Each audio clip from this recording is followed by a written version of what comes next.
Hi everyone, in this video I'm going to be discussing iron deficiency anemia and the morphological characteristics to look out for when reviewing a blood film. Iron deficiency anemia is classified as a microcytic hypochromic disorder, meaning that the red cells are smaller in size, microcytic, and more pale in size, hypochromic. The key laboratory features to look out for is a low MCV.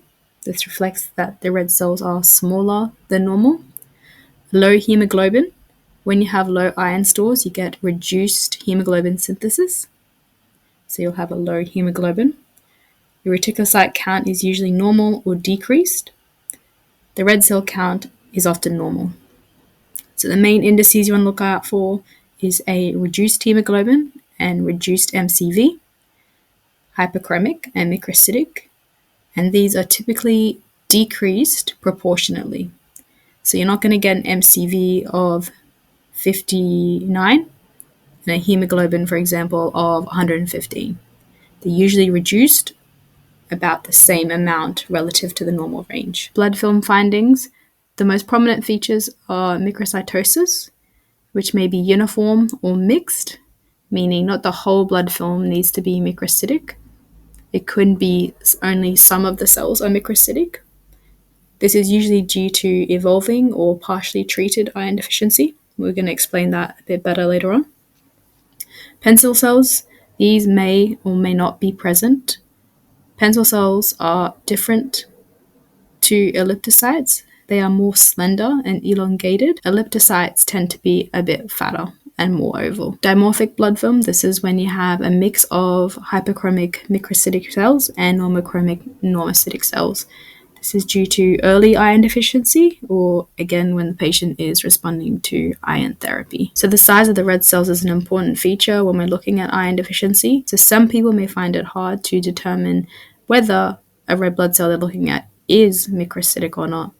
What most people do is they find a small lymphocyte on the blood film and they compare the nucleus of that small lymphocyte to the red cells. A normal red cell is about the same size as the nucleus of a small lymphocyte. So here we have a hypochromic and microcytic blood film on the left and a normal blood film on the right. So you can see the top arrow is pointing to microcytic red cell. You have that small lymphocyte there. You can see the size of the nucleus of that small lymphocyte. And if you compare it to the group of red cells there, you can see it's a lot smaller. On the left, the green arrow, you can see there's a hypochromic cell. Hypochromic red cells tend to be really pale in the center. Less than 1/3 of the cell is hemoglobinized. So you can see the majority of that cell that green arrow is pointing to on the left is white because it's got reduced hemoglobin. On the right, the majority of the red cells in this picture are both normochromic and normocytic. They have a nice central pallor and the majority of the red cell is hemoglobinized. I mentioned earlier that you can get pencil cells in iron deficiency. It's important to distinguish pencil cells from elliptocytes. On the left, you have a lot of elliptocytes. You can see that they're a lot fatter and a bit rounder compared to the cell on the right, which is a bit more elongated and skinnier. It can be hard to tell, especially because you may not see many of them, or sometimes you might get an elliptocyte and pencil cells, but it is just a matter of practice and getting your eyes used to these cells. So this is a blood film from a patient who is iron deficient, and you can see there's a pencil cell the green arrow is pointing to. There's not many of them, and you don't always see very many. Sometimes you don't even see any. So you have to put the whole picture together. You can see that a lot of the cells are hypochromic.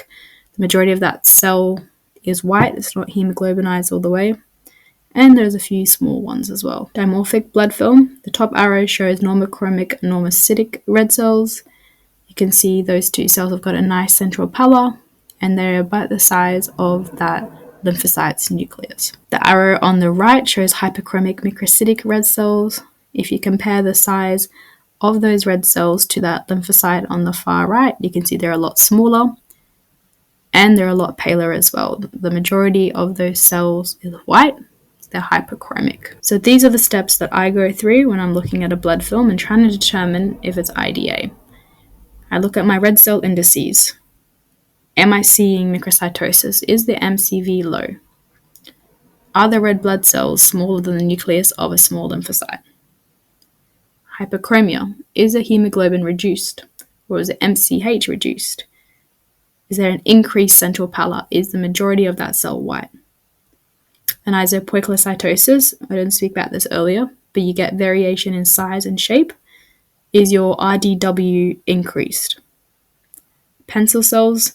Again, these aren't always present, but look out for them because they can help.